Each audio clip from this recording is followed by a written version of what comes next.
విఘ్నత కలిగి వేదం చదువుకొని జ్యోతిష్ శాస్త్రం తెలిసున్న వాళ్ళు కూడా దీన్ని వక్రీకరించేటువంటి భావస్థితిలో ఉన్నారు కొంతమంది.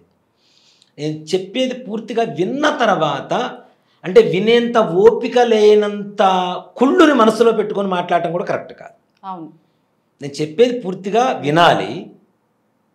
పామురుల కంటే అర్థం కాదు, నువ్వు పెద్ద పండితుడు అని చెప్తున్నావు, ఎన్నో సంవత్సరాలు నేను పుట్టక ముందు నుంచి నువ్వు దాదాపు పురోహితంలో ఉన్నావు, కొన్ని ఛానల్స్ శాసిస్తున్నావు, కొన్ని లక్షల మందిని మార్గదర్శకంగా ఉండాలి అని ప్రయత్నిస్తున్నావు, జ్యోతిష్ శాస్త్రం నేర్చుకున్నావు, గురువు అని చెప్పుకుంటున్నావు.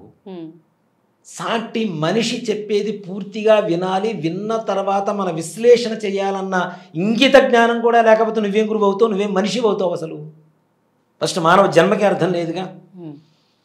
19 నక్షత్రాల్లో పుడితే తప్పనిసరిగా పితృదోషం వస్తుంది అంటే మిగిలిన నక్షత్రాలు పుడితే ఉంటుందా లేదని చెప్పలేదు నేను అక్కడ. అవును, దీనికి మాత్రం క్లారిటీ ఇచ్చారు. అవునా? ఈ 19 నక్షత్రాలు పుడితే తప్పనిసరిగా ఉన్నట్టే, మిగిలిన నక్షత్రాలు పుడితే లేదని చెప్పట్లా నేను. అవి కూడా జాతక పరిశీలన చేస్తే వాటిల్లో కూడా కలగవచ్చు. తప్పనిసరిగా ఒక ఇండికేషన్ మాత్రం ఇది ఉంటుందని చెప్పాను. ఇదే మార్క్ అని చెప్పలేదు నేను.